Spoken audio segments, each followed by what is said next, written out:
Welcome Lund loyalists to John Lund Unleashed. Those watching on YouTube on the John Lund Unleashed and Bay Area Sports Collective channels. Viewers on X, Instagram, LinkedIn, and Facebook, and Lundos listening to the podcast on Apple and Spotify. John Lund Unleashed, brought to you by Reapel Sports Medicine. Got pain? Check out our revolutionary stem cell treatments. And guys, if low T is bringing you down, Reapel Sports Medicine can put you back in the game. Now all juiced up and ready to go, here's John. Definitely juiced up, definitely ready to go. Look at that broken bat right there. It's a Giants season on the verge of collapse as they get some early runs. Some Highway Jr. actually had a couple of hits. But then that fateful eighth inning, Landon Root pitched well for a minute and couldn't get past it. So that's the big question, and a ton going on today. Good morning, good morning, good morning. It is John Lund Unleashed, episode 153. We'll go over the chalkboard in a minute. We'll say good morning to everybody momentarily, but welcome in. If you are new, thank you. Consider jumping on over to the YouTube page to John Lund Unleashed. We have a tremendous community. We have a lot of fun every day. You can have differing opinions, different thoughts. It's just fine. Thank you very much. You don't have to agree with me and what I say. I say a bunch of stuff, and maybe you agree with some of it. Maybe you do not. Maybe you remember me from my KNBR days or 30 years in sports radio and doing lots of these shows and pre-half and post-game shows and daily shows and all sorts of stuff. But welcome in, regardless of how you got here. Maybe you're watching on Instagram at John Lund Radio. Maybe you've stumbled across us on X at John Lund Radio. That is great as well. Maybe you should be working, but you're watching on LinkedIn, which is tremendous. Maybe you're listening to the show later on Apple, Spotify, wherever you get your favorite podcast. That is great too. Maybe you're watching on YouTube a little bit later. But remember, please subscribe. That would be great. Give us a like so the algorithm says not half bad. And get your alerts on, because we always send out stuff during the day. And if there's breaking news, we hit that as well. So you always got to know when the show is on. So thank you for all of that. Before we get going, as you know, before we hit the chalkboard, before we say good morning to everyone, do remember the show is sponsored by good friends.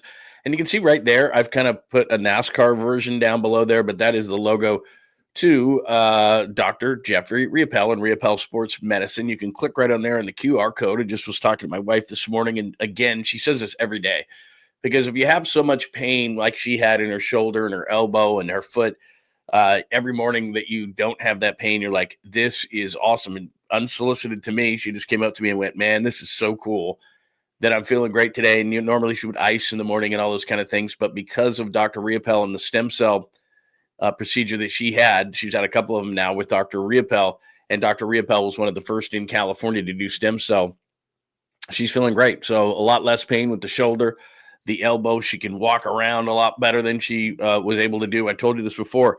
We have in our garage, like a lot of people, you have that garage fridge, and then we have this like square fridge, and square freezer, and it just has like wraps and things like that. She doesn't even have to use it anymore. It's absolutely great. So that's because of Dr. Reapel. Hit that right there with your phone. If you can't, if something's going on and you're like, what the hell? Real simple. All you got to do is use your favorite search engine, Google it, if you will. Dr. Jeffrey Reapel. That's Riopelle, and they do all sorts of other procedures like mine. I've had low T for years and years and years, and you know how it is. It makes you cranky, tired. You're like, what the heck's going on?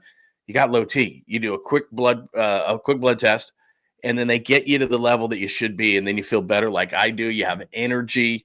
You're not as cranky. Your metabolism is a little bit faster, so you can lose weight more quickly or stay where you want to be.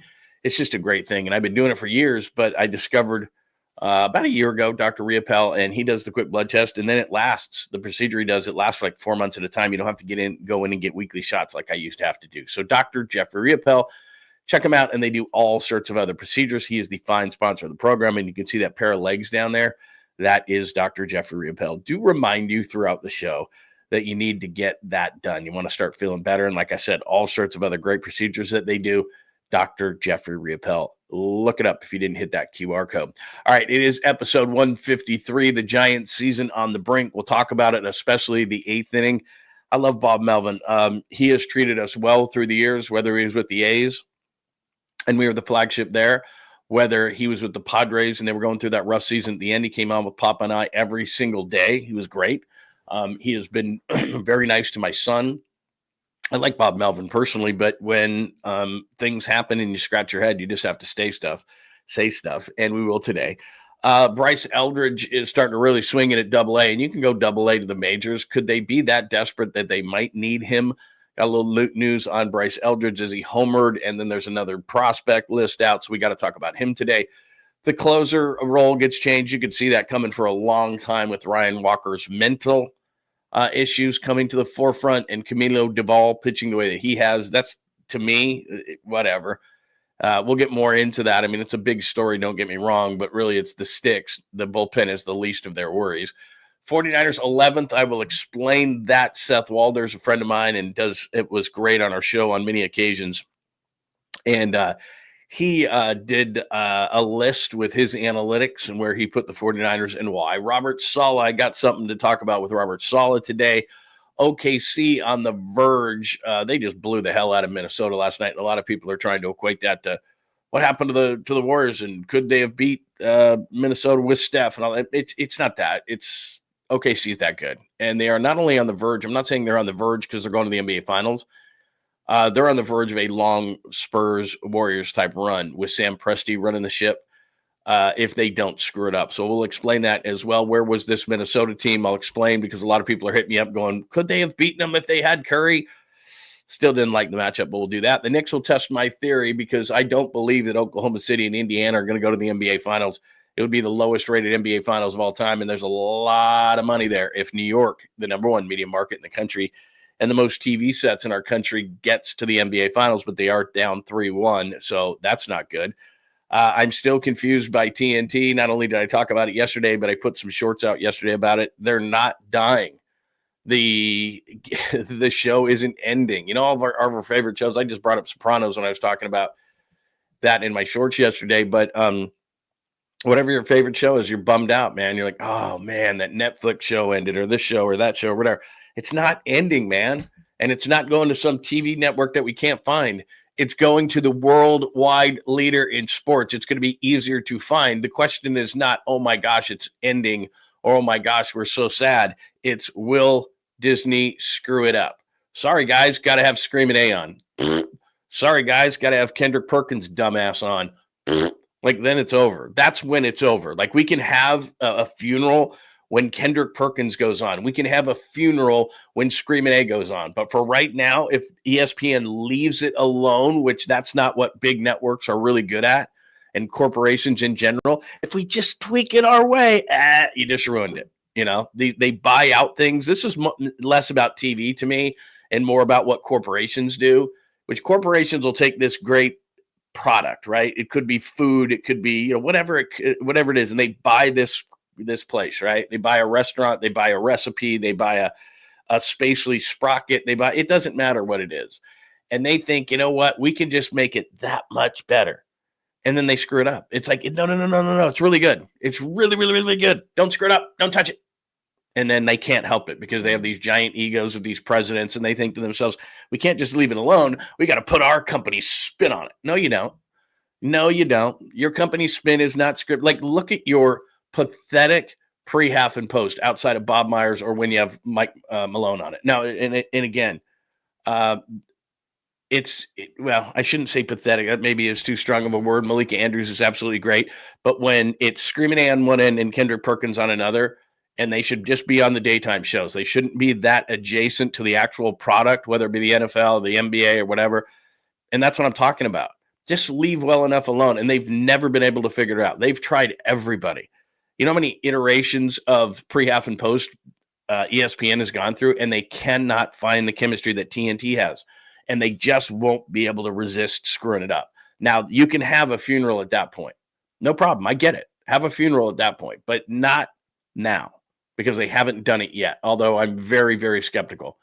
But it's the show isn't going away. The show is just moving to an easier, accessible network that you hope doesn't screw it up.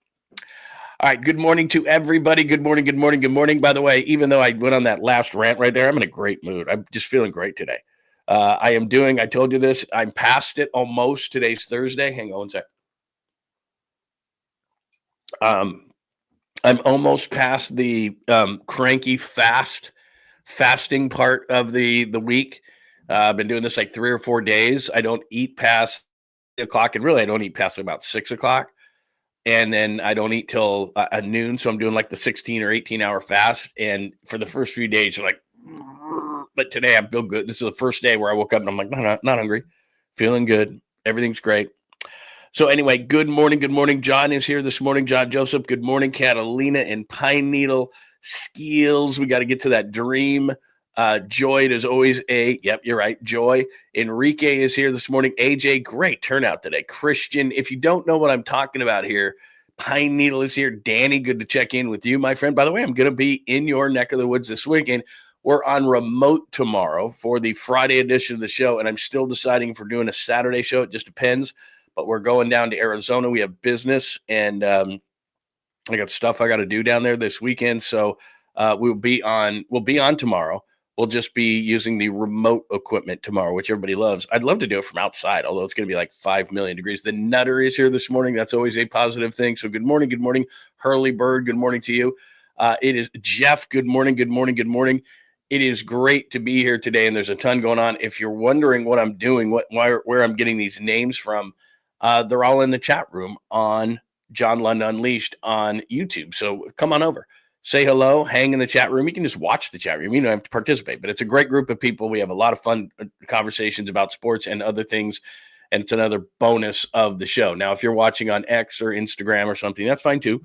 I'm just telling you, you can jump on over the chat room. It's a lot of fun. So what you see in the NASCAR below me is Bay Area Sports Collective. Please make sure that you are subscribed there. That is my show. That is Tom Tolbert. That is Polymac and Polymax Particles with Creative Tony. That is now also Rod Brooks, Quality Hang. And I watched Rod last night. He came on about 8 o'clock last night. That was very, very cool. So it was nice watching Rod Brooks, formerly of KBR. He is aboard now with the Bay Area Sports Collective. Amy G is doing a great podcast and YouTube show. So make sure that you hit that up as well. And Jeremy Affel. Jeremy Affel is on there. And oh, by the way, if you love to hate, Tim Kawakami was in the backyard hanging out with Tom Tolbert yesterday. Go back and watch that after my show. But that's on the Bay Area Sports Collective. So all sorts of great stuff on the Bay Area Sports Collective. Please make sure that you subscribe there. And John Lund Unleashed, the legs, as I told you, is my good friend, Dr. Jeffrey Riopel.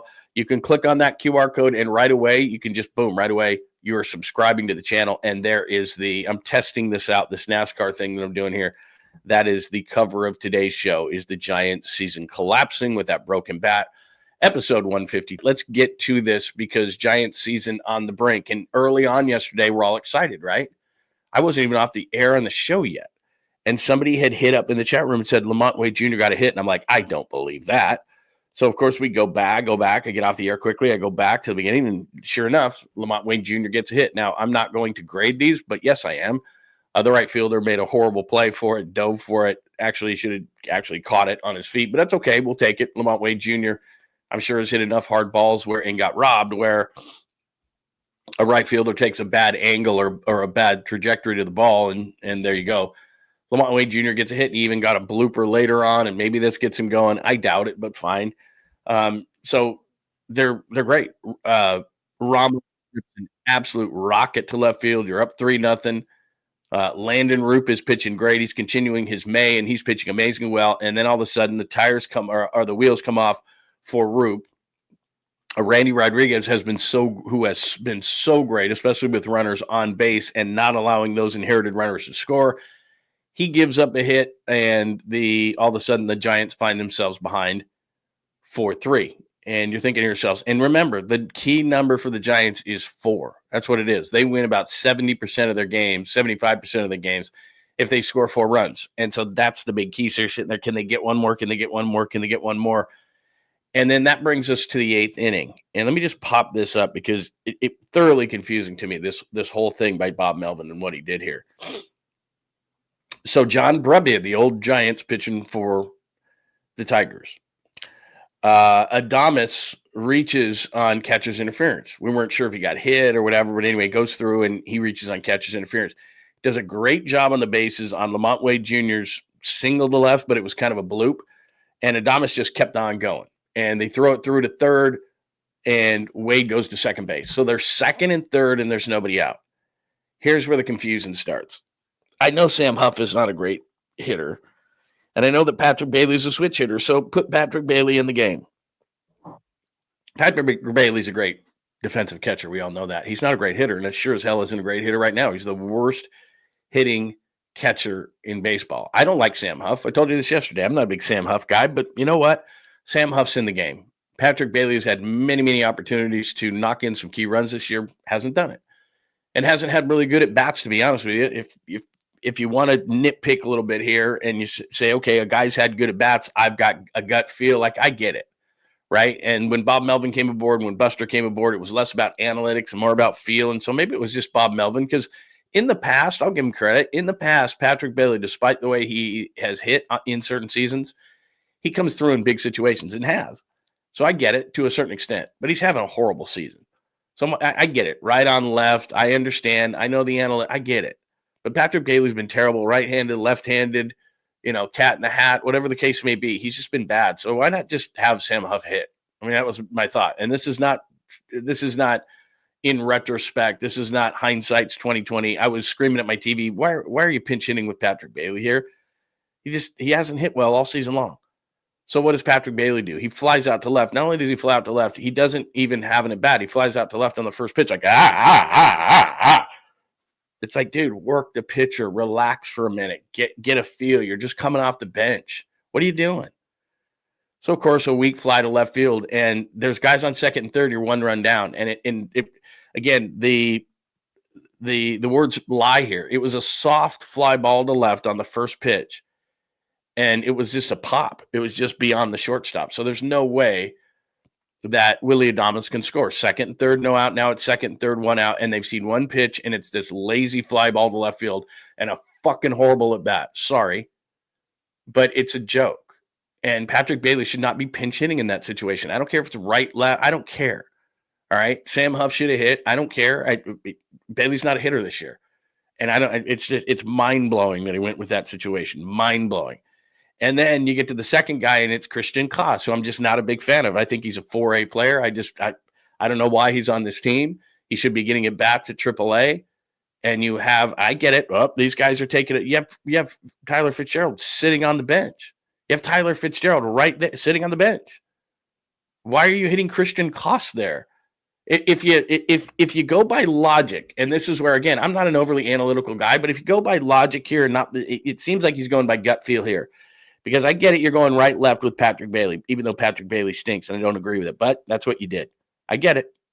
But then that same logic would tell you that if it's between Christian Koss and Fitzgerald should be up. Oh, we're giving him the day off. Well, you were giving Patrick Bailey the day off too, but you brought him off the bench.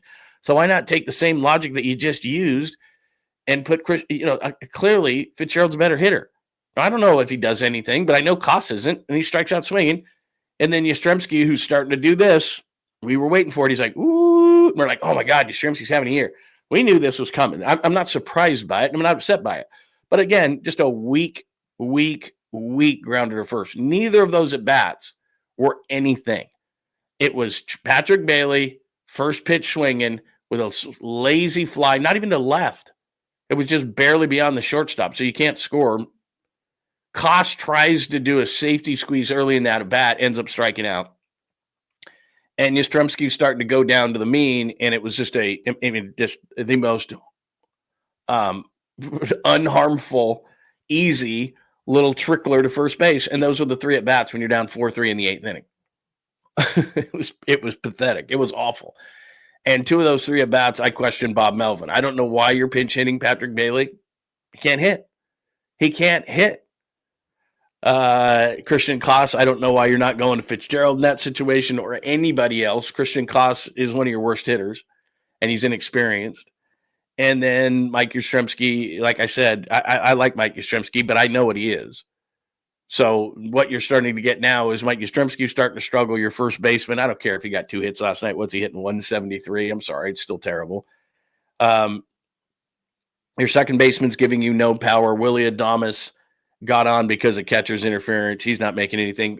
Give Matt Chapman credit. Matt Chapman's starting to swing the stick a little bit, and Ramos all season long has been solid. And I didn't expect the guy that's got off to the start that he got off to, Jung Hoo Lee, to be continuing, but he's solid enough. So look, they have major problems on the offense, and that's why I said it, right? Are they on the verge? Because look, they're still right there, but we talk about this every single day. And let's take that off the screen because it's vomit inducing. We talk about this every single day. We talk about this every single year. The offense, the offense, the offense, the offense, the offense, the offense, the offense. Okay, you're going to stick Patrick Bailey in there. I get it, but you don't have to pinch hit him in a game. I'm not encouraged by the Montway Jr. I don't know what Bob is doing by having Christian Koss come to the plate. Detroit's a good team. You're down 1 run. You got a good enough pitching performance. It wasn't great. That's what you're going to get out of your number 5. Landon Roop is a number 5 starter, and he had a great start. But it's also funny. I was watching the postgame, and I love Sean Estes, but they're sitting there saying, if not for that 1 inning. That's what baseball's about. That's what sports is about. Sports is about 1 play. 1 inning, 1 hitter, 1 play in a football game, 1 shot in a basketball game. Like at the professional level, because the line is so thin, that's what it's about. So Landon Roop, I give him credit for most of the innings he pitched yesterday, but he lost it.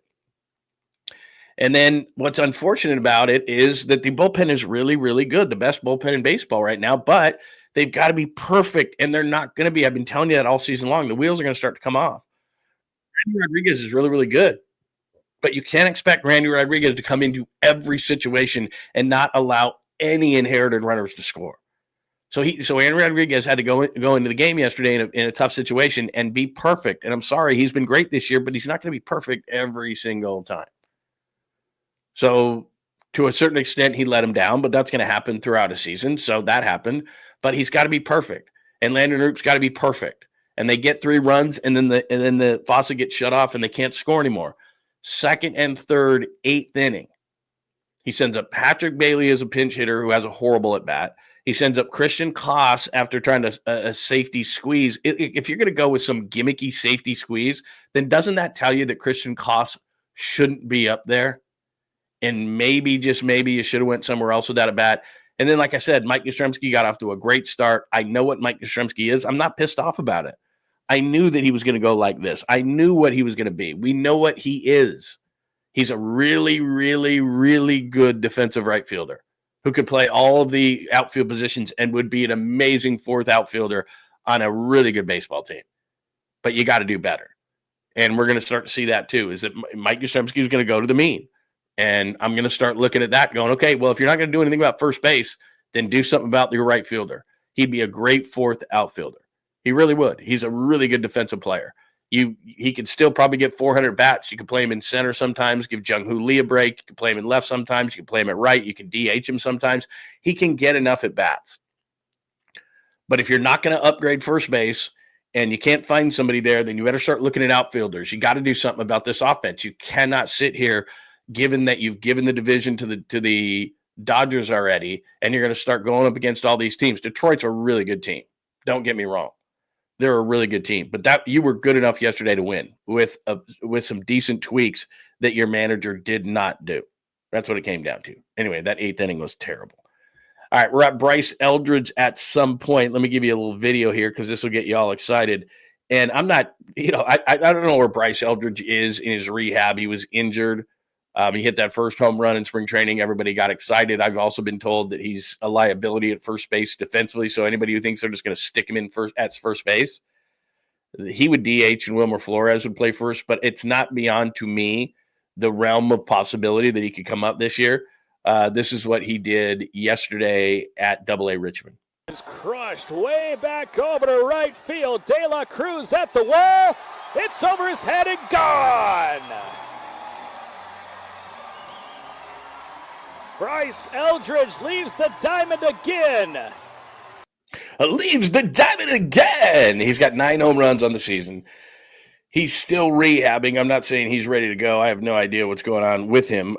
Keith Law just came out with his top 50. Keith Law, formerly of ESPN, former scout, front office guy, most notably with Toronto, but has written for years and years in the media about the minor leagues. I don't know if you value his opinion or not, but there he is. He has Bryce Eldridge in his latest, which came out this morning, as 22 in his top 50. So preseason rank was 29, so he's even actually moved him up 7 spots. Look, I don't know where Bryce Eldridge is. I'm not going to sit there. Well, he's in Richmond. But I don't know where he is in terms of his process of coming back from rehab.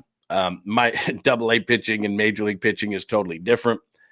But I guess my question would be, at what point do you become so desperate that you don't want to make a trade or can't make a trade at first base, like my Rhys Hoskins idea that I keep bringing up? Or there's not somebody at AAA, like I said, where it's, I don't know, Luciano, could he DH and Wilmer's at first? Like, you can't play Wilmer that much. Can Casey Schmidt? I talked about this over the last couple of days. They're going to exhaust everything internally, not named Bryce Eldridge, Freudian slip, Bryce Harper, not named Bryce Eldridge. And then at some point, they may become so desperate that they'll just say, okay, Bryce Eldridge. But also what's starting to pop its head out there too is, okay, Yastrzemski's going to start going like this. Do you start looking at the outfield market? Like, you've got to really look at everything to fix this offense, because while I put on there, is the Giants season collapsing? If that's too strong of a term for you, and I understand that, then it's certainly on the verge. And let me just pop up the schedule right here. Let me share my screen with you, if I could, and just start looking at what's going on as far as the upcoming schedule is concerned, because they've got Miami coming up, and that should be something where you're like, okay, let's get back on track. As far as the look, Detroit's tough. I'm not going to say they're not. Where the heck is that schedule? I was just looking at it. I know it's here. Hang on, I got like 19 windows open, and so I gotta find this whole thing. There's probable pitchers. I don't know. Maybe I didn't do it.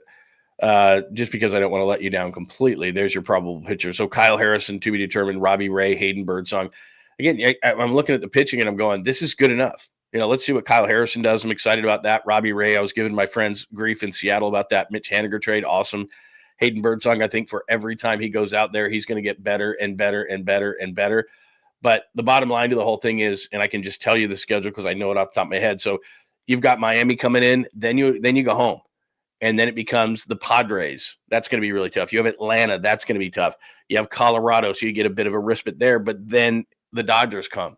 So you get a break here against Miami. You get a break against Colorado. But then it's the Padres, the Braves, who I expect to be there, and the Dodgers. Those are your series coming up. So what are you going to do here? Because what it's all of a sudden become is, yeah, that's great, Dodgers. We're all going to focus on the Dodgers, but they're gone. All right. So it comes down to San Diego's a huge series. That's who you're going to be fighting with in a wild card. Atlanta's a huge series. That's what you're going to be fighting with in a wild card. And Colorado just flat out stinks. It's not about taking 2 of 3 from Colorado. It's about sweeping Colorado. That's where you are at this point of the season. So it's been fun so far. I'm not ripping on the Giants. My expectations jump. So if they were where Colorado is, or if they were a team where Washington is, or Pittsburgh or something, where clearly they're not good enough, that's not the case. Starting pitching is good enough. Bullpen is best in baseball. Defense, good enough. You're sitting back with Buster Posey. By the way, John Shea as he always does, wrote a great piece in the SF Standard about this new booth that they all watch from and all this kind of stuff. I highly recommend it. It's a great piece, and John Shea's a great writer, where all the brain power of the Giants sit and watch games. It's really, really cool. They blew out a wall, and it's this big booth that they sit in adjacent to where the media sits. And by the way, best media booth in all of sports, right behind home plate. It's awesome. So it's a great place where all they sit and they congregate. So when they do sit and they congregate, here's where I'm coming from here. If this was a lost season, I wouldn't be passionate about it. I wouldn't be bitching and moaning about it. But I'm looking at this team saying, this is a playoff team. And what Buster Posey has to do is he has to look at this team now and say, okay, is Mike Yastrzemski good enough offensively? Because what happens is he's a really good defender. And if you had the Dodgers lineup, Mike Yastrzemski could be your starting right fielder. But it's starting to become obvious, as it does every single year, he's a really good fourth outfielder is what he would be. He's a great defensive player. You could get 400 at bats. It would be no problem whatsoever. Like Michael Conforto is playing a lot for the Dodgers. I'd rather play Mike Yastrzemski than Michael Conforto. But my point is that now you may, if you can't get a first baseman, or if you're going to wait on Bryce Eldridge, that's what you've decided. Willie Adames isn't going anywhere. Chapman's not going anywhere. Bailey clearly is not going anywhere. Ramos is good. Lee's not going anywhere. Then the only positions you got to look at offensively is first base and now right field, because Mike Yastrzemski is kind of going back to the mean. They've got to figure it out. They've got to get some sticks in here. This is our conversation every single year, but the difference is this is a really good bullpen. This is potentially a really good starting rotation. You're wasting an opportunity to be a playoff team if you don't go get some sticks. Or if you don't, as I was saying yesterday, you got to start cycling through this stuff and see who can do what. So anyway, that's where we are. Giant season on the brink. 8th inning yesterday. Eldridge at some point. I know it sounds kind of crazy, but he looks like he's healthy. He's hit 9 home runs now at AA. They're not comfortable at this point. It's late in May. We're almost to June. They don't want to go overpay for a bat because the deadline is at the end of July. So you're going to be overpaying for any position. So maybe it's Eldridge. I mean, you're going to try Casey Schmidt. You're going to try different guys, but all of a sudden here's Bryce Eldridge hitting his 9th home run. And it's like, I know that it sounds kind of weird, but you know what? That's what you do in these kind of seasons. Like, okay, let's just give this guy a shot and see if he's got anything. So anyway, there you go. Bob Melvin yesterday after the game, this made big news. He's making a change at closer. Go out for the 8th and Miller warming up for the 9th. Is there like a matchup thing, or is there some role changes going on? Yeah, a little bit. Duval's going to do the closing now, so that's why we had Walker in the 8th. Was that sort of a decision just recently made to have? Yeah, I made it a few days ago. How did Walker take that? He's fine. He just wants to pitch and help his team win. He was so dominant last year. What do you think hasn't been as sharp for him this year? He has, and he's pitching better. You know, today got out of a jam when he had to. But you know, look, it can be fluid. Same thing happened last year when Duval had it and Walker took over. So we're lucky to have 2 guys. There you go. It's not that that's not big news. It is, but given what the offense is not doing, I mean that's fine. Ryan Walker. Mentally, you kind of saw this coming because Ryan Walker admitted, which most players don't, that he was having some mental issues, and you could see it, and his stuff wasn't as good, and maybe he's just more comfortable being an 8th inning guy. It does concern me a little bit because Camilo Duvall is a roller coaster ride. Ryan Walker, when he got into the closing role last year, was pretty steady, and so it was nice. You didn't have to drink as much whiskey or beer while you're watching the 9th inning. Camilo Duvall is a roller coaster ride. I don't understand the mentality of a closer who has, 101, 102 stuff with movement, falling in love with a slider, but that's what Duvall sometimes does. But this year he's been absolutely great, so he deserves being the closer. It's a huge role. Are they going to bring the light show back? Hell if I know. But Walker's going to be your 8th inning guy. Duvall's going to be your 9th inning guy. The only reason for concern there is, like I just said, there's a bit of uneasiness sometimes when Duvall is pitching. He's on the verge a lot. And if your bullpen, especially at the end, because what the closer is, he's the base of your house, and then you build the rest of the bullpen off of that, and everybody else knows their roles. So if he at any point starts to struggle, now all of a sudden this thing that has been rock solid in the best part of your team, which is your bullpen, if that from the back forward starts to stink, now you're in trouble. Now you try Randy Rodriguez, now you try, like I said, I'm not panicking on it. You don't love it because the bullpen has been so good. And like I said, the closer is the biggest part of that whole thing. And then everybody else can kind of assume their roles from that point. If he struggled, you could see Randy Rodriguez. Hell, you might see Jordan Hicks.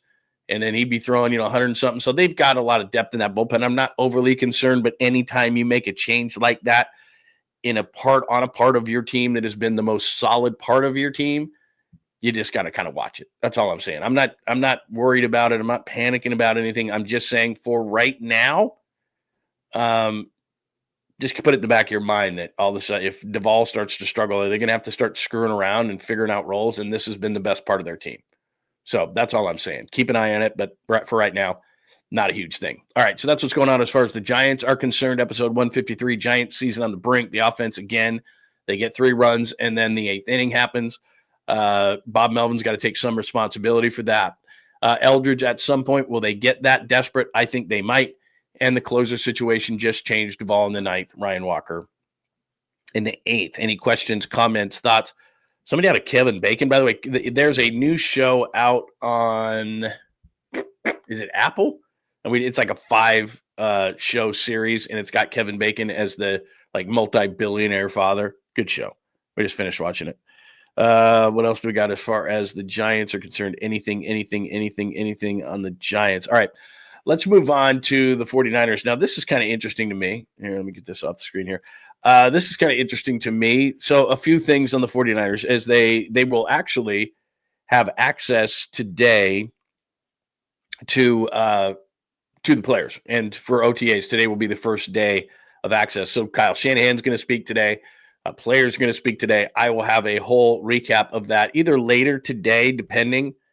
We're traveling tonight to Arizona, but tomorrow for sure I will have it for you. But keep those alerts on because I may have a chance to do it tonight, and I would like to, even a short, quick one I might. So keep your alerts on depending on my time schedule. I'll try to make that happen. All right, a few 49ers things. Bill Barnwell, and this just tells you, I don't know why it drives me so crazy. It shouldn't.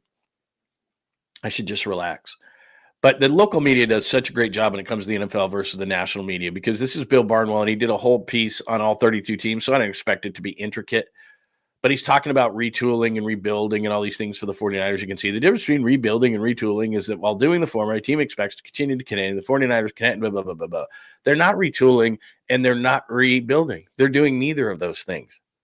They're not doing either of those things. What they decided to do for the millionth time, what the 49ers decided to do is they looked at Deebo Samuel and said, best football's behind him. Looked at Javon Hargrave and said, a bust. We don't need to pay him anymore. Why are we trying to continue to fit this square peg into a round hole? Not working. Don't want to pay him. Javarius Ward was never coming back. His wife had PTSD and left California. Wasn't coming back. Talanoa Hufanga was hurt, and they had Malik Mustafa. Still do, but Malik Mustafa, if healthy, was going to start ahead of Talanoa Hufanga. I'm telling you. So on and on and on it goes. And we've talked about Dre Greenlaw. That's the one they blew. They absolutely misread the market on that. But they looked at these players that they were overpaying, and they said, we're not paying these guys anymore. That's not a rebuild. It's not even a retool. It's just we've made a decision not to pay these players. Now, the risk that they're taking this year, there's no question, is all these rookies. And we talked about it yesterday with Matt Barrow's piece. There's like 7 guys that are 6 of the 7 are under 25. They're like 22, 23. Mikael Williams is 20. That they're going to be relying on the 2 defensive linemen inside, the 2 rookie defensive linemen in Collins and West. Nick Martin, Upton Stout, defensively. And I'm going to get into Robert Saleh in just a second. Defensively, they're relying on so many young guys that it's scary. And the reality of the situation is you cannot rely on 5 or 6 young players from the 24 and 25 draft to come through, especially this year. Mikael Williams, both defensive tackles, and Upton Stout need to be really good. And maybe Sigel, the strong safety out of Kansas State, because of Malik Mustafa. How many is that? 1, 2, 3, 4, 5, 6. You might be counting on, well, look at, you might be counting on 6 rookies to be a big part of this defense. So then I found, let me see, where's the, that's Barnwell. Where's the one on Saleh?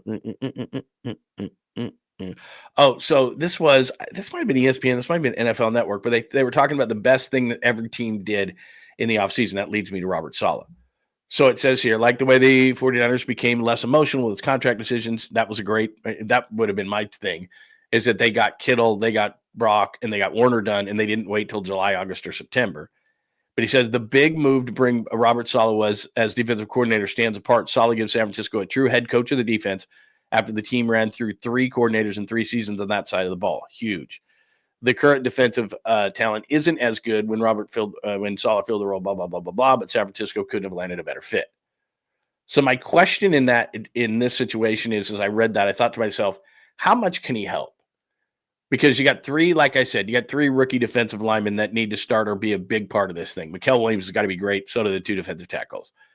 Martin, the linebacker, has got to be either he or Winters has to step forth and be really, really good. And then the secondary, I got to be honest, scares the hell out of me. Demo Lenore, good player, but he's got to be an outside-only corner now because Upton Stout at 5'8", 181, he's a slot. He can't play the outside, so he's going to be a slot. Trey Brown gets hurt way too much. So you're counting on a rookie in the slot. Demo Lenore probably is a better slot than he is an outside guy, but he's good outside, so he's going to be outside all the time. You're hoping that Renardo Green can take a step forth, second-year corner. Malik Mustafa is hurt. You may have to rely on like a 5th-round strong safety who is kind of inexperienced in the position anyway. And Jair Brown, who I'm not a massive fan of and is still pretty young and is prone to making some young player mistakes. So my question is, having gone through all of that, and I'm not trying to paint this overly negative picture about the defense, but how much can Saleh help? because in the 2 years that they had very little talent before 2019, so 17 and 18, they weren't a very good defense. The defensive coordinator was Robert Saleh. And it's nothing against Saleh. We talk about this all the time.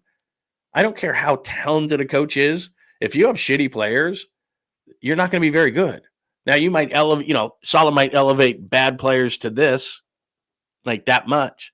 And he might be able to, when you have really good talent, he might be able to elevate you that much, But unlike offense, where Kyle Shanahan has all these different things and he can be a mad scientist about it, defensively, you can only do so many things.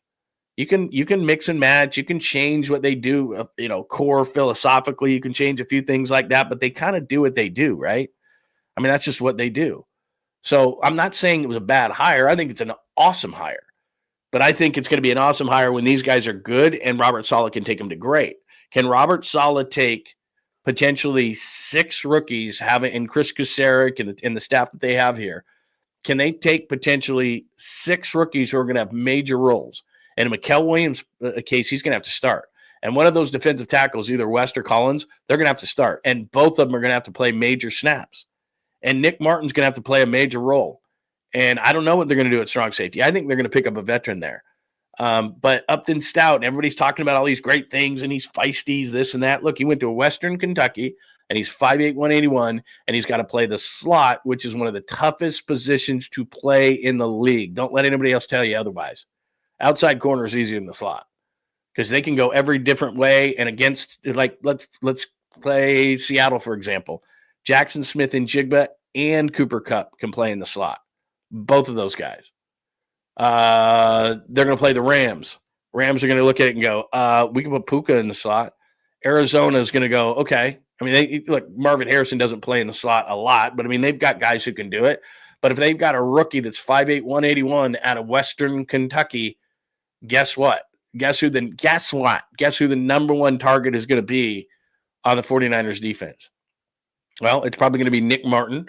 Can he cover in space? And it's going to be Upton Stout, and that's what they're going to do. They're going to put guys in the slot and say, can this kid out of Western Kentucky, who everybody's been saying all these great things about, I'd put size in the slot. I mean, if I'm Seattle, Cooper Kupp is what, 6'2" and about 190 pounds. Like, I'm going to put, or 200 pounds. I'm going to put Cooper Kupp in the slot.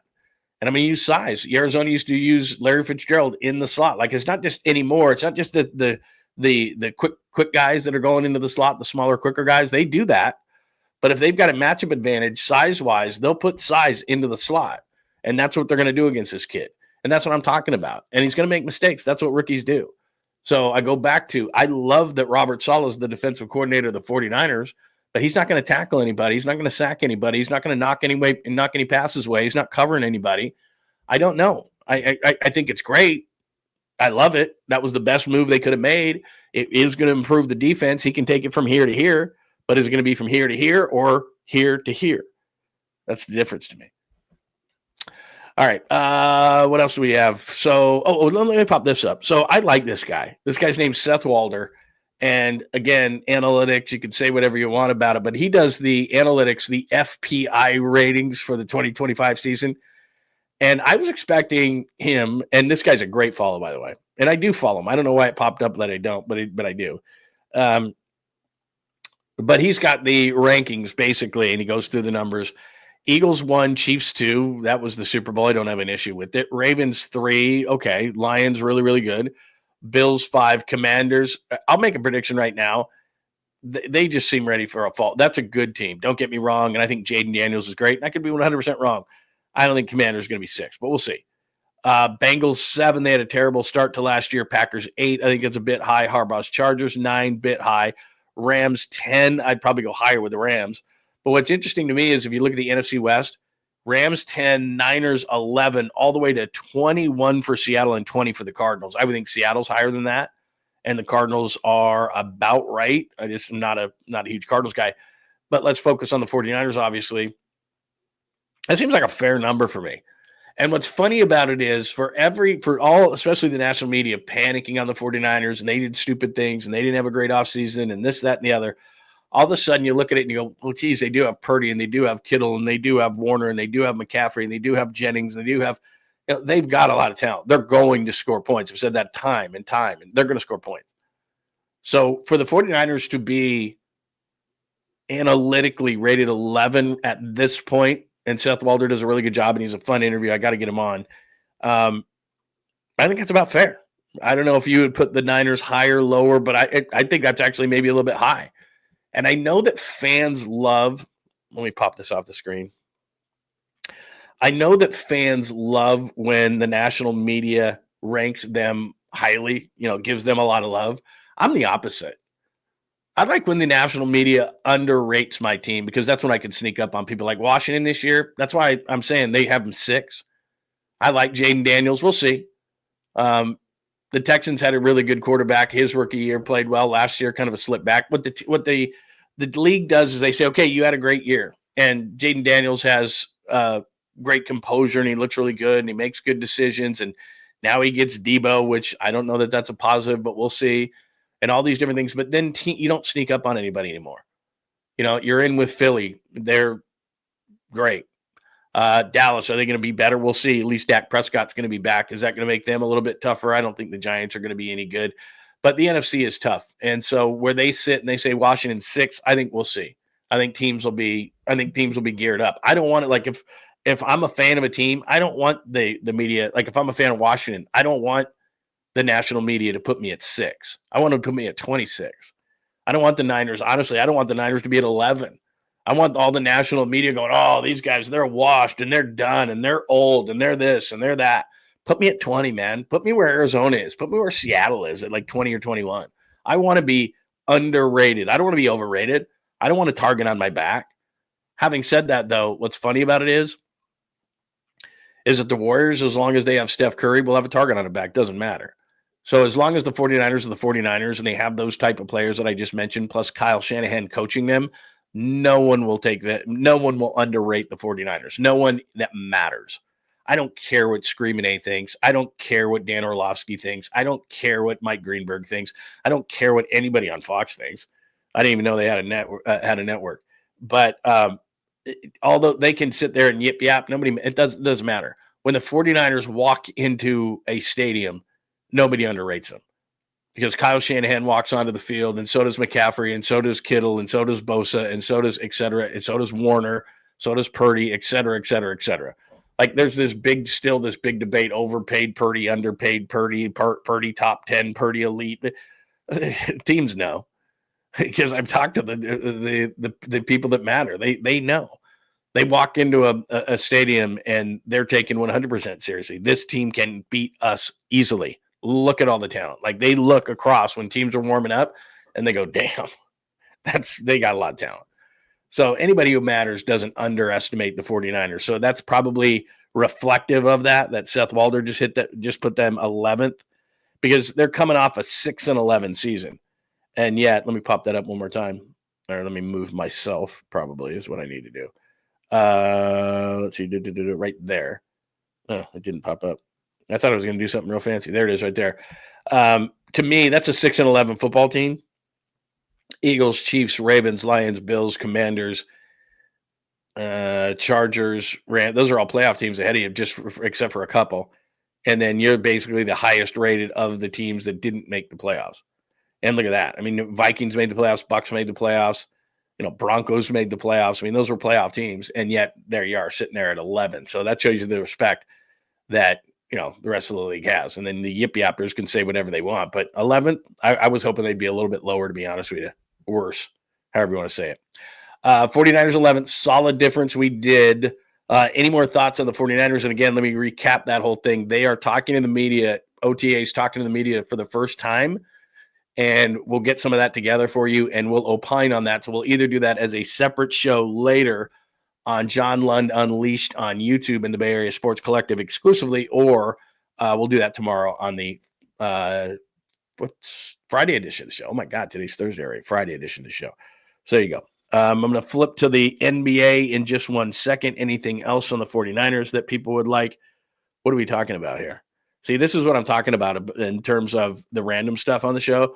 Like, I totally miss out on this stuff, and then stuff like this comes up, and I'm like, I don't know what's going on. I have no idea what's going on here. Let's see. Did anything else? All right. Let's move to the let's move to the NBA. Oh, by the way, do remember that if you want your thoughts completely 100% questions, comments, thoughts on the show, hit me with a super and we'll put those on the screen. It's a good time, 50 minutes into the show to tell you and to welcome you to the show if you're just joining us. Maybe you're watching on Instagram. Maybe you're watching on X at John Lund Radio. Thanks for joining us. Maybe you are on LinkedIn or another place, another platform. We are on John Lund Unleashed on YouTube and the Bay Area Sports Collective on YouTube, both of those channels. So if you would subscribe, give us a like there, and make sure those alerts are on. That would be great. Plus, later on, if you're watching the show later, welcome. Or if you're listening on the podcast, Apple, Spotify, wherever you get your favorite podcast, that is great as well. So welcome to the show. All right, we're to the NBA portion of the program, and here's what scares me if I'm a Warriors fan, because you're thinking to yourself, well, they could do this and they could do that and they could do this and they could do that. But Sam Presti, the guy who put this team together, is a former San Antonio Spurs executive, and we know how long the Spurs went on their run. So Sam Presti is probably not going to do something stupid now. Could they potentially in the offseason, whether they win the championship or not, get in on a Giannis sweepstakes or something like that? It doesn't seem likely just because they've already got Shai Gilgeous-Alexander, and they seem to have Gilgeous-Alexander and Williams are the 1-2. Now, you're not trading Shai Gilgeous-Alexander for anybody. He's the MVP and possibly could be the MVP of the NBA final. He'd be on top of the NBA world. He's not going anywhere. Jalen Williams, would you trade him for somebody? Boy, that would have to be a hell of a deal. So you seem like your first two are set. Now, could you take and Holmgren is a really good defensively. You wouldn't really want to trade him, but I think it would start there. Chet Holmgren or some of these other guys that give Oklahoma City depth. Would they go out and, get a veteran like that? Maybe. Or they could just be patient. And that's what the Warriors were when they're in their dynasty. That's what the Spurs were. They were kind of just patient. You can make minor moves, but it seems to me that Oklahoma City is going to be good for a long time. How do I know that? The oldest player on OKC's roster, and if you're watching on the podcast or listening on the podcast, I popped this up.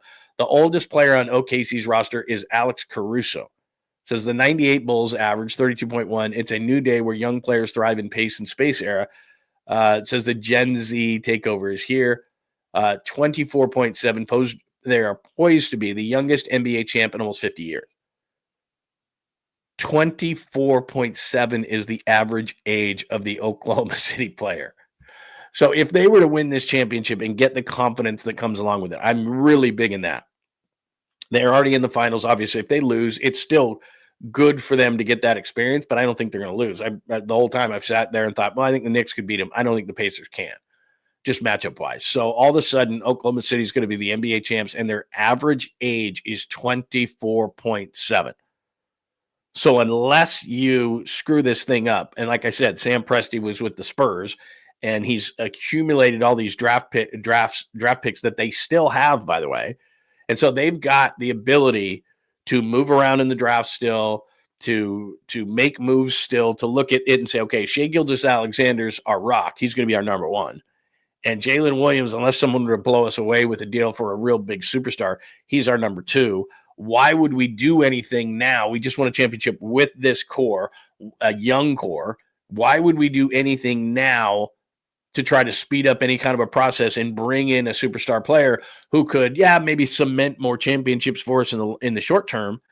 But our average age is 24.7. We could run this thing for 10, and then if we, do smart things, we could be at San Antonio. We could be a Golden State. We can do this thing for 10 or 15 years. And right now you're looking at Oklahoma City and you're going, whoa, this could get scary. Their average age is 24.7. You saw that. I know that. I keep saying that, but it still blows my mind.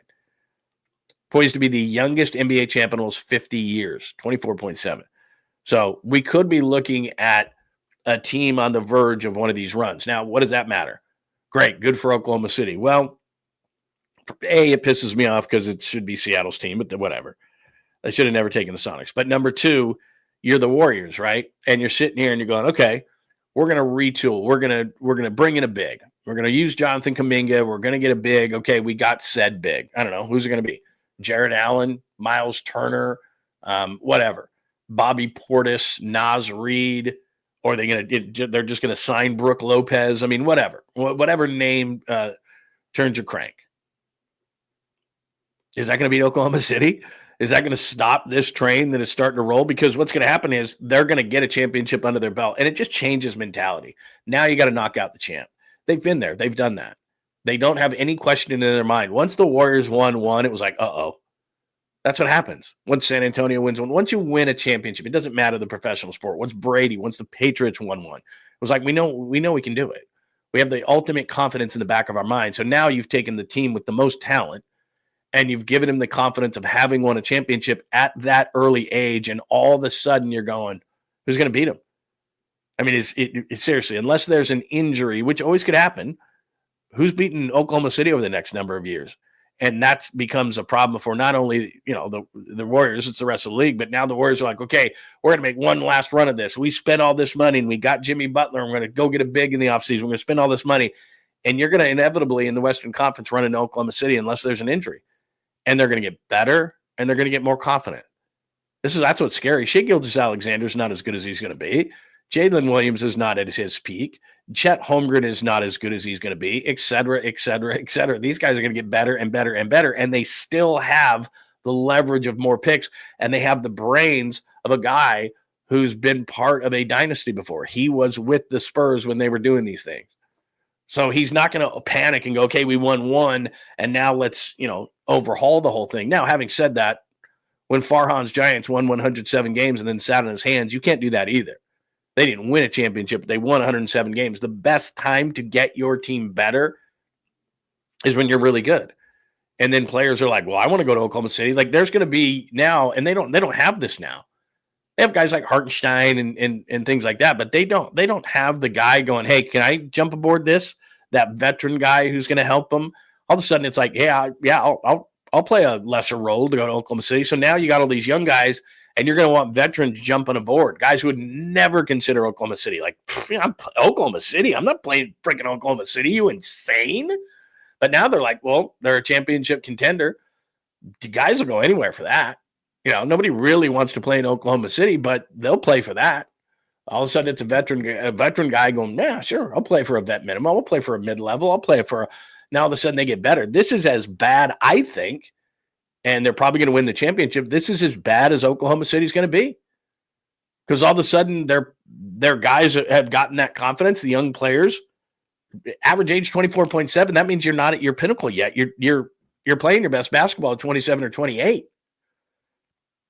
They're a couple of years away from that. It's scary. It's scary for the rest of the league. It's scary for a team like the Warriors saying, hey, you know what? We're going to try one more time. We're going to try one more run at this thing. Really? With that standing in your way? That's a monstrosity. They're not even getting started yet, and they're going to win a championship this year. And their average age is 24.7. That's scary for the rest of the NBA, and especially for the Western Conference. Because if you're the Warriors making one last run, your timing might not be so great. Think about how many championships Jordan denied players. Guys like Charles Barkley and John Stockton and Karl Malone and Gary Payton and all, he denied all those players. Think about Steph Curry, all the championships he's denied players. I mean, LeBron's gotten a handful, but he could have had a lot more, but there was a guy named Curry standing in his way. Denied. San Antonio Spurs, denied. Michael Jordan, denied. That's what happens is you get a roadblock in the way, and you could be a really great player and a good team, and you're not winning championships because you've got a giant roadblock in the way, like San Antonio was or Chicago was, some of these teams. And all of a sudden you're looking at this going, the Lakers, and all of a sudden you're looking at this going, who's beating OKC over the next, 5-10 years? I mean, the Warriors have 2 more years left. It's stated. Kerr's contract, Jimmy's contract, Curry's contract, plus age is going to catch up with them. Draymond's contract. It's 2 years. In 2 years, is Oklahoma City going to be better or worse? They're going to be better. So it may just be, I guess my overall point here is, A, that Oklahoma City is on the verge of a dynasty, but B, if you're the Warriors trying to get that last one, the irony is you blocked so many players and teams from winning championships during your run that at the end, when you're trying to eke and squeeze one last one out, there's a team that's really young, younger than the Warriors were when they started this whole thing, And they don't look like, unless there's a major injury or a stupid screw up by a guy who's already been there before in Sam Presti, who's done this, that unless they do a stupid move or get hurt, they're going to be a massive roadblock in your way and prevent you from coming close to winning another one. They're that good. OKC on the Verge. Where was this Minnesota team? So I've gotten a lot of response from people saying, well, geez, if this was the Minnesota team that played the Warriors would have beat them with Steph Curry. I still doubt it. Sorry. I still doubt that they would have beat him just because, look, Julius Randle sucked in the series. Yeah, because Chet Holmgren and Isaiah Hartenstein. Rudy Gobert disappeared in the series because of those two guys. Anthony Edwards disappeared in the series. They defended him really, really well. And some of it was on him, but they had the defenders to defend him. It's about matchups. The Warriors didn't have players to defend Anthony Edwards. I thought they did, but they didn't. They had no size inside to deal with Julius Randle. Julius Randle looked like one of the top 5 players in the league against the Warriors. They didn't have anybody to contend with him. Oklahoma City was like, Chet Holmgren's way too long for that dude. That's the whole point, is you've got to go out, you've got to get some length and size in the offseason. It's about matchups. They still wouldn't have beat Minnesota with Steph Curry. There were too many matchup advantages for Minnesota. And then those matchup advantages were gone against Oklahoma City. And it's not how bad, and they do this all the time, especially in the national media. Blame. And it ain't about blaming Minnesota because they're not good. It's about looking at Oklahoma City and saying they are that good. Oklahoma City has all the bases covered here. How are you going to beat them? Honestly, they're like this ship that it's like, where's the kryptonite here? How do we get into this thing? Where's the weak spot? I mean, I'm not saying they're perfect, but I mean, you look at them right now and it's like they've got size, they've got, perimeter players, they've got depth, they've got shooting, they've got defense, they score, they've got athleticism. Like they've got everything that we're scratching our head going, can the Warriors get some more athleticism? Can the Warriors get some more length? Can the Warriors get some more size? Oklahoma City has all of it. So it wasn't that Minnesota, at the end of the day, they looked terrible. But it's because Oklahoma City was that good. And so people have hit me up and gone, well, do you think the Warriors with Steph Curry would have beaten Minnesota? I don't. I still think that the size was too much to overcome. And, we'll never know. And if you wanted to debate me and say, but Steph would have done A, B, C, and D, that's why I love having the chat room here and have differing comments, and hit my comments if you're listening later or you want to watch or watching later, or if you want to hit me up on the comments, hit them up right underneath the show. I'd love to get your thoughts on it. And you could make a compelling case where I could go, hey, you might be right that Steph Curry's presence would have beaten Minnesota. Maybe. I mean, it changes everything on the offensive end of the court. We know that. I mean, it tilts the entire court. There's a lot to be said for it. I still think there were too many matchup advantages, but I'm not looking back because Minnesota stunk against Oklahoma City and said, well, Minnesota clearly didn't deserve to be there. No, Oklahoma City's that good. We just got done talking about it. Oklahoma City's that good. So, no, I still don't think they would have beat him. I hate continuing to bring this up because I love Inside the NBA, and I did a whole rant on this yesterday, so I'm going to make this short. This was the piece in The Athletic. Nostalgia can return, but the good times are often over before we know it's important to take the time to appreciate greatness while we can. And the last NBA broadcast on TNT could come at any time, including tonight. It's just moving to ESPN. It's not over. Nostalgia can return, but the good times are often over before we know it.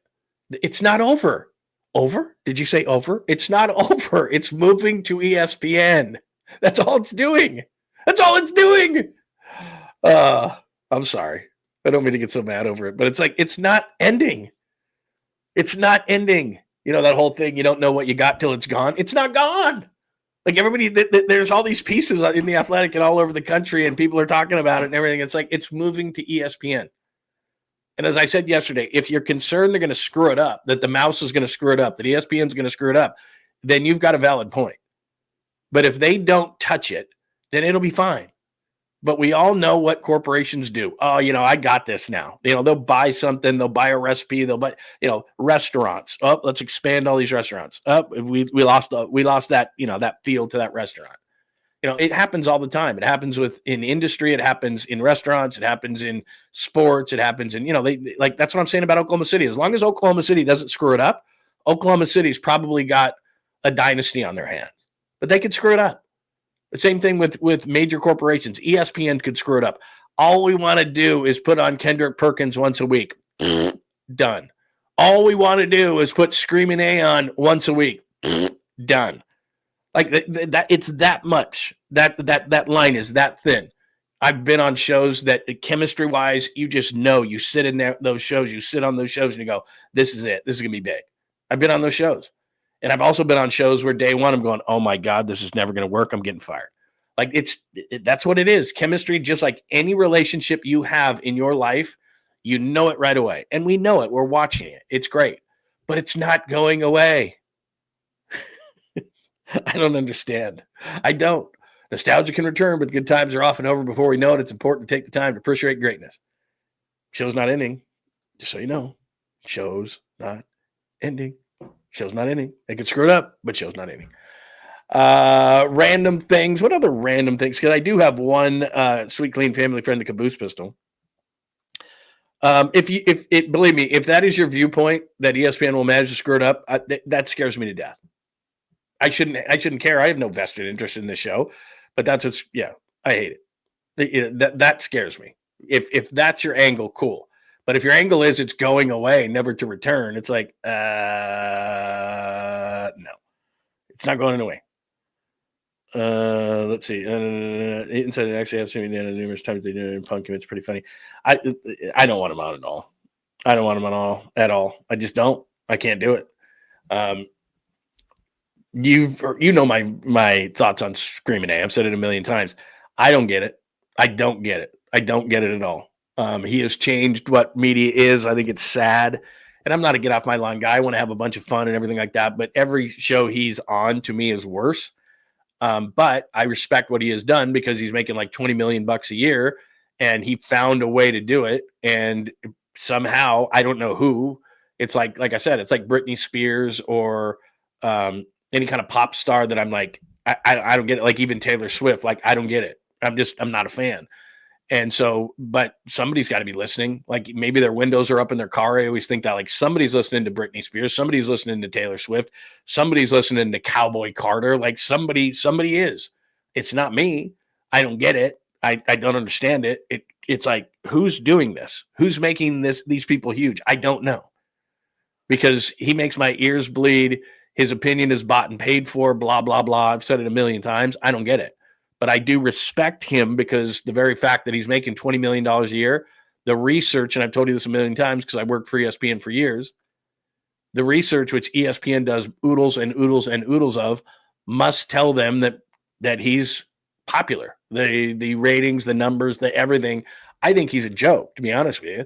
I think it's a joke. The way he like walks around and they'll have a camera on him walking into arena and so it's like, who's the he's so irrelevant. And you only make people in the media as relevant as personally as you do. You either watch him, consume what they do, etc. I don't consume anything he does. Any show he's on, I don't watch. Anytime he makes an appearance, NBA adjacent, I would just wait till the game comes on. And I'll record the game, stop it when he starts to talk. I'll come back and zip to when the game starts. I never consume his product, but someone does. But it doesn't mean I don't respect what he does because he's clearly found himself. I was going to say a niche. It's not even a niche. When you're paying somebody $20 million, it's widespread popularity. I don't consume it, but someone does. Let's see. Oh, that point was he's been on there. If they put him on that show, they're going to be jumping the shark and they're going to find out very, very quickly. And those guys are all great together. And I have a feeling that Charles, as part of his deal, because he's big enough to do this, those guys, but specifically Charles, can decide who's on the show and who's not. Because if I'm him, I'm not putting that jackass on my show. I'm not putting Perkins on. I'm not putting Screaming A on. I'm not putting on, whomever. I'm just not doing it. The chemistry's too good. I'm just not risking it.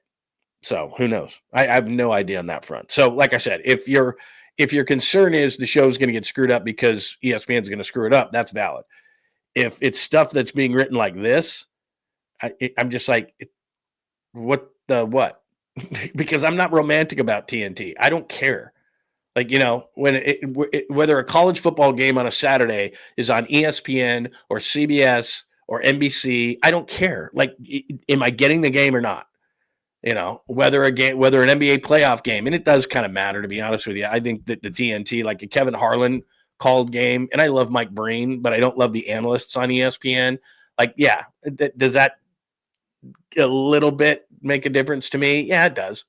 But generally speaking, whether a game's on NBC, CBS, ESPN, whatever, it doesn't really matter to me. I don't really care. So the fact that the NBA is going from TNT to NBC, what, has NBC not shown the ability to be able to produce professional sports content? I mean, I grew up and NBC did a pretty fine job on the NBA.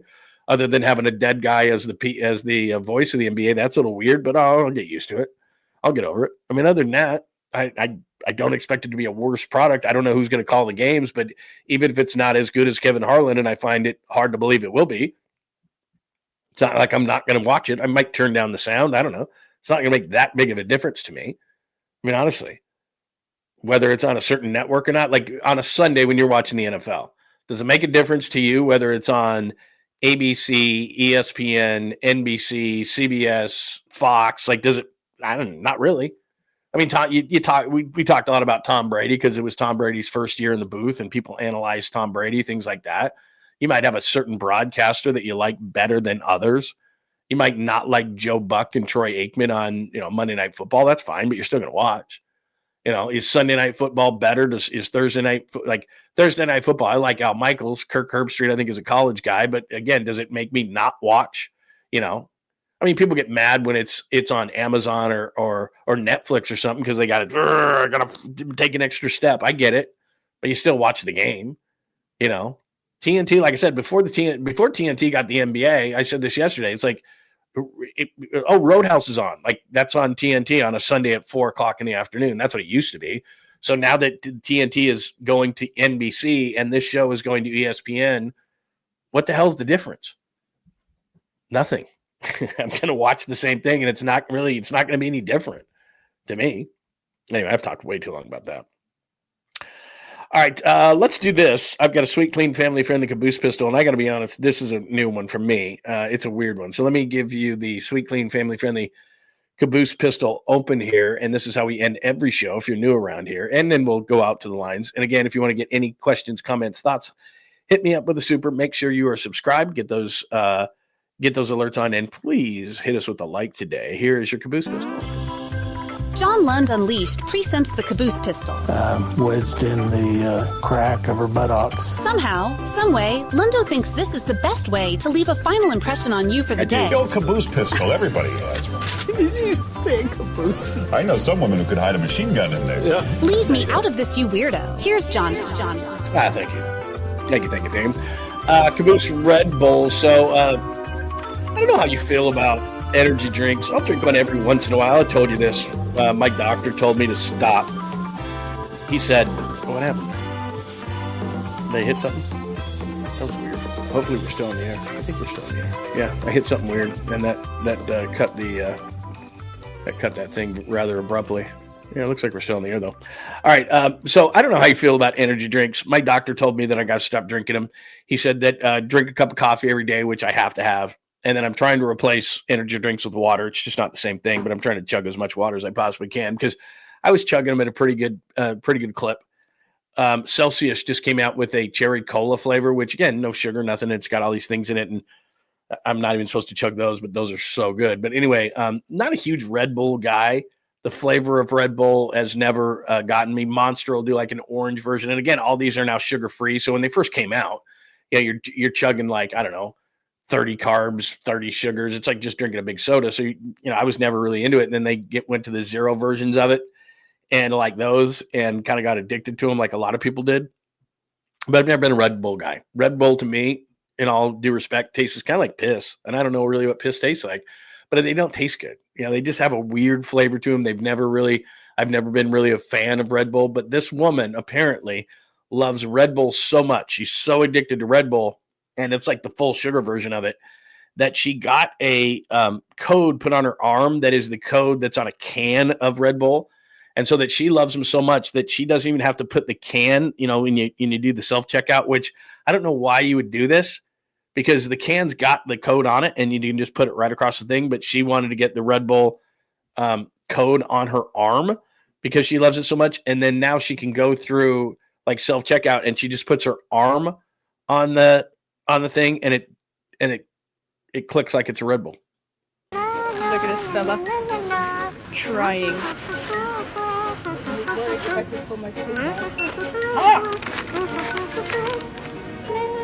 There you go. Impressive. So she got one of those put on her arm and it works as a Red Bull code. That's how much she loves Red Bull. So I don't know if you love anything as much as she loves Red Bull, the full sugar version of Red Bull, but she does. So the energy drink, man, wouldn't that have been great if you would have been a person who would have had the foresight to get into the energy drink arena? Because I mean, they're making just boatloads of money, but the docs always tell you like they're terrible for you. They're terrible for you. They're terrible for you. But reality of it is that, for me, every once in a while, like I'm going on a trip to, like I said, a business trip over the weekend to Arizona, and I'll be doing the show remotely tomorrow, but we will have it as we always do, but we'll do the show with your remote equipment tomorrow. But like, it'll be everything in my power not to buy one of those at the airport, just everything in my power. And when I was young, I used to drink sugar-free Red Bull and vodka, which kind of screws your system up, depressant, just caffeine depressant. And, but it'll be everything because I'll be looking at them like, oh, I want you, but I won't do it. I can't do it. And I like coffee. I do. I like coffee. I don't love coffee. Like it. Don't love it. Energy drinks, sugar-free energy drinks, love them. Love them. But the doc's like, it's going to happen to you sometime.